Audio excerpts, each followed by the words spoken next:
Yossi, you've obviously been an entrepreneur, but in your role currently, you're an investor. You're looking for new teams of entrepreneurs to put money behind, and you're looking for new business models.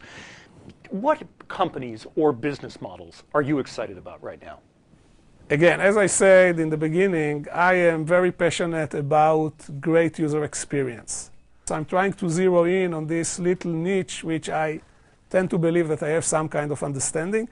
So I'm looking for great user experience. This can be in broadband, in 3D, in wireless, etc., etc. And I think there are wonderful opportunities. Yet it's the venture capital. You will lose on 6 and you will gain on 4. And for the venture capitalist, it's an issue of statistics. For the entrepreneur, it's an issue of life or death. You know, for you, it's a statistic. For him, it's either his company succeed or doesn't succeed. So it's an issue. But I think the opportunities are here as much or even more as they were last year or 2 years or 3 years ago.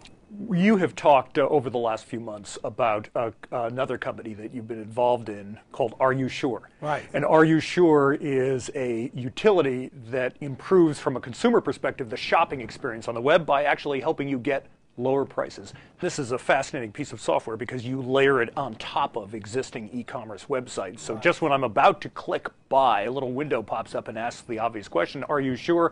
Are you sure you want to buy this? Are you sure you couldn't get it at a lower price? It's the merits of the product, I would say, are differently perceived from the consumer point of view and from the vendor's point of view.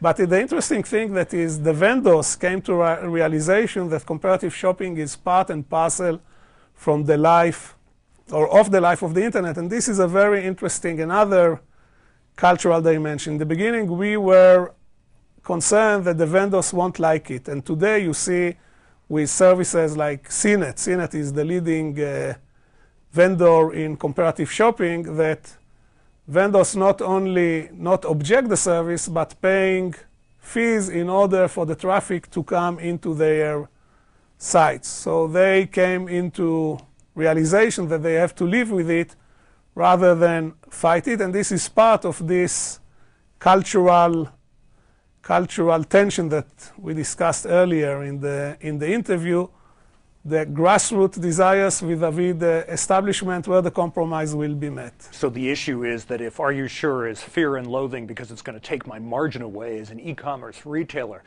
that's the culture of the web. And so I better embrace it and be part of those services, the comparison services, otherwise I won't get any business at all. Yes, and what you should do in order to compensate for it is to create a compelling user experience on your site. So in spite of the fact that all these comparative shopping agents exist already for a year and a half, still a lot of people are going to Amazon because Amazon offers you this collaborative filtering and one click and great user experience as Barnes & Noble and other sites offering you. So the competition on the internet, like the competition in the real world, is not only on the price, but on the total experience of the user, the value of the total experience. And while retail is as old as commerce, maybe 2,000 years, retail on the internet is only 4 or 5 years old, so there is still a quest for the right paradigms. And when there is this quest for the right paradigms, there are opportunities, still a lot of opportunities to come and deep what I call the flat shopping experience right now on the internet. Right now, in many sites, shopping is just not more than going through electronic catalog. And what we see more and more, we see more techniques are coming, CRM, customer relation facilities, collaborative filtering, which I mentioned, which is actually computerized word of mouth. You come to shop something, they tell you that people who shop this item also shopped those and those items. 3D, etc., etc. I think that one of the great things we are going to see in the next 2 or 3 years, creative people coming with more and more clever ways to provide a better and a more compelling shopping experience on the internet.